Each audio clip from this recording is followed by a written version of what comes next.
Salam, bertemu lagi melalui video ini dengan channel Resume Writer.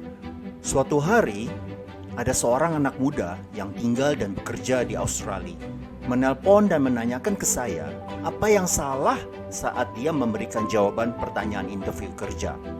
Anak muda tersebut bisa dikatakan bukan orang bodoh, bahkan bisa disimpulkan cukup cerdas. Lulusan salah satu dari 3 top universitas di Australia. Setelah lulus, dalam waktu yang tidak lama, dia langsung bekerja di suatu perusahaan. Setelah 3 tahun, dia mencoba melamar di perusahaan lain. Sudah banyak undangan interview dipenuhi, namun belum satu pun tawaran yang kerja yang dia terima. Dia mencoba mereview kembali semua jawaban pertanyaan interview kerja, dan satu di antaranya, kesalahan apa yang pernah kamu perbuat? Tell me about a time you made a mistake. Walaupun tidak masuk ke dalam pertanyaan umum interview yang banyak beredar di internet, pertanyaan ini cukup sering ditanyakan. Dan ditanyakan di interview kerja fresh graduate, interview kerja untuk pemula, dan terutama interview kerja yang sudah berpengalaman. Pertanyaan wawancara kerja tersebut bukan untuk mencari kesalahan atau kelemahan seseorang, tapi apakah orang tersebut belajar dari kesalahan dan apa yang dilakukannya untuk menghindari kesalahan yang sama di kemudian hari. Cara menjawab interview yang baik dan benar atas pertanyaan tersebut ada 3 bagian. 1. Ceritakan kesalahannya, tapi jangan terlalu lama ceritanya. 2. Apa yang kamu pelajari? 3. Apa yang kamu lakukan untuk menghindari kesalahan yang sama ke depannya? Poin yang keempat dan yang kelima bukan bagian dari jawaban, tapi wajib dipertimbangkan. Poin keempat, ada yang bilang untuk menceritakan sesuatu yang sudah lama menjadi kelemahan, tapi akhirnya sesuatu tersebut menjadi kelebihan yang dimiliki. Bagi saya aneh, logikanya begini. Bila kamu sudah tahu ada sesuatu hal yang merupakan kelemahan kamu, berarti kamu harus lakukan sesuatu supaya segera berubah. Buat apa nunggu suatu hal terjadi dulu supaya mau berubah? Betul bukan? Itu tipe orang pintar. Kalau tipe orang bodoh, sudah tahu salah, nunggu suatu hal terjadi dulu, baru mau berubah. Jadi, kita mau terlihat pintar atau bodoh? Tentunya kita mau terlihat pintar. Berarti jangan ceritakan kelemahan diri, tapi kondisi yang terjadi di luar. Poin kelima, banyak yang bilang untuk menceritakan sesuatu yang tidak begitu penting. Bagi saya aneh lagi. Logikanya begini, bila kamu mau nonton film kungfu mana yang kamu pilih? Yang dimainkan oleh pemain sinetron dengan menceritakan seseorang yang sedang belajar kungfu di sekolah, atau yang dimainkan oleh aktor kelas Wahid, kelas Hollywood, yang menceritakan master kungfu yang memberantas kejahatan di suatu kota? Tentunya tipe film kungfu yang kedua, bukan? Berarti buat cerita yang menarik dengan gaya yang menarik.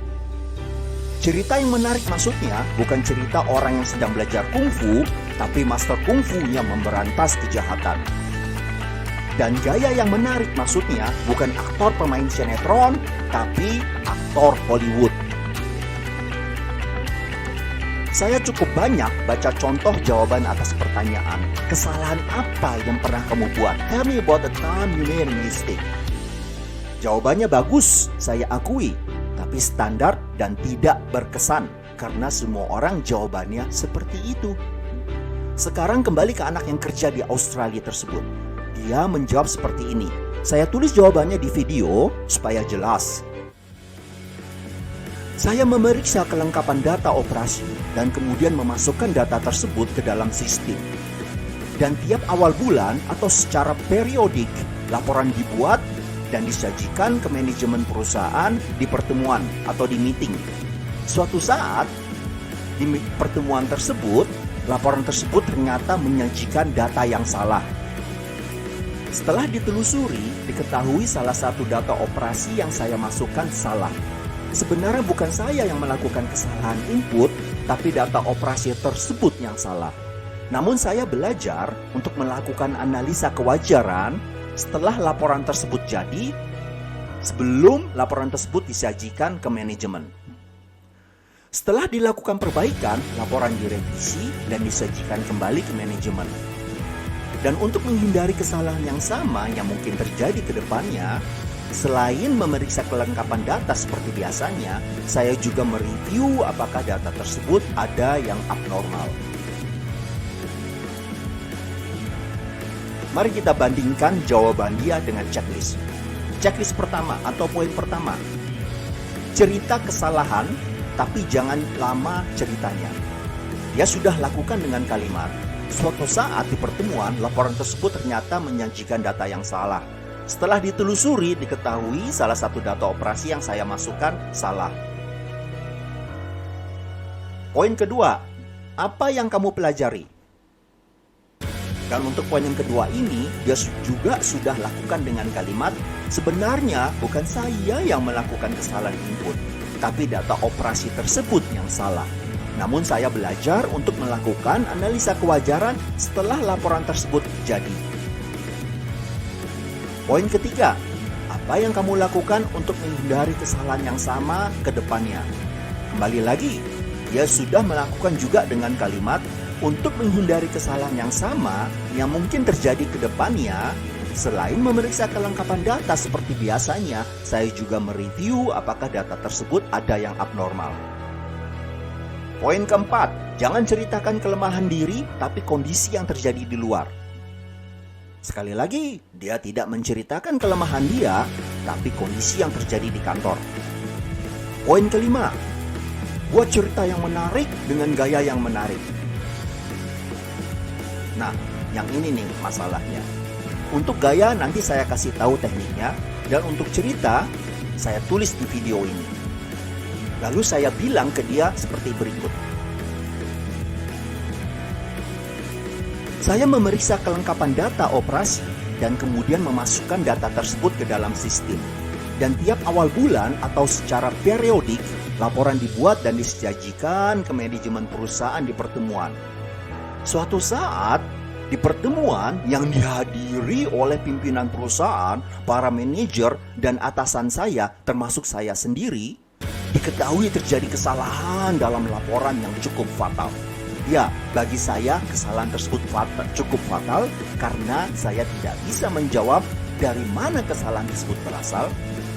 Orang lain yang menemukannya, bukan saya, sehingga saya secara tidak langsung mempermalukan atasan saya yang telah mempercayai saya.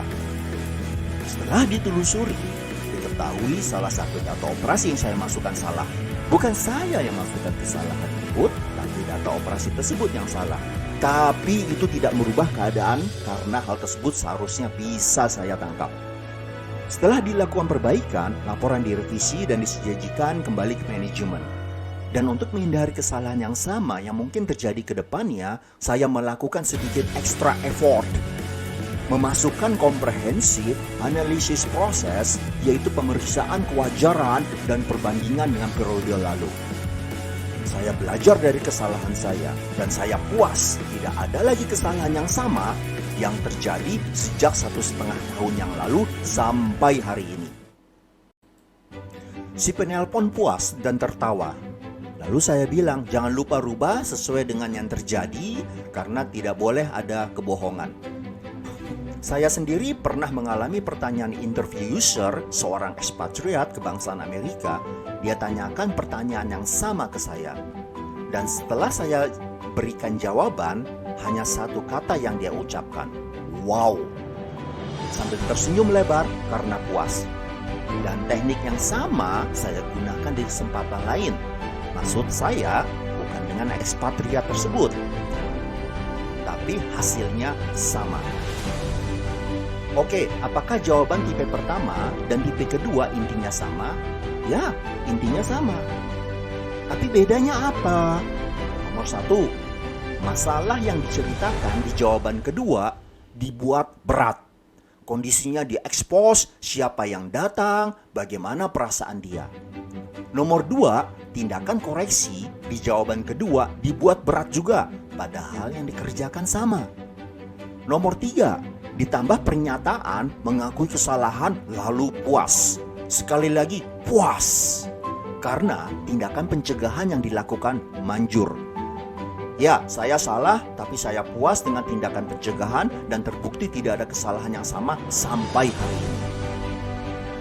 Nomor 4, ditambah pernyataan sehingga saya secara tidak langsung mempermalukan atasan saya yang telah mempercayai saya. Bila kita sebagai bos, atau atasan, atau user, bukankah kita senang bila punya anak buah yang sudah tahu jangan mempermalukan bos? Saya ingatkan kembali poin penting dalam jawaban pertanyaan interview kerja yang baik dan benar tersebut. Nomor 1, ceritakan kesalahannya, tapi jangan terlalu lama ceritanya.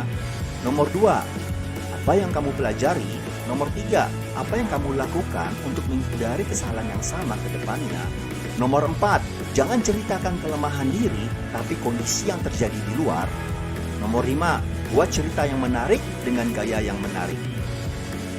Gaya yang menarik tersebut maksudnya 1, percaya diri, plus lakukan sedikit ekspresi wajah, terutama mengkerutkan dahi atau menaikkan alis, dan sedikit tersenyum.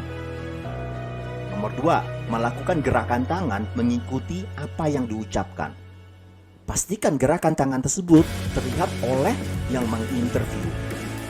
3, diam sekitar 3 detik sebelum menjawab pertanyaan, seolah-olah sebagai orang yang penuh pertimbangan untuk memberikan jawaban yang terbaik. Tapi jangan lakukan di semua pertanyaan.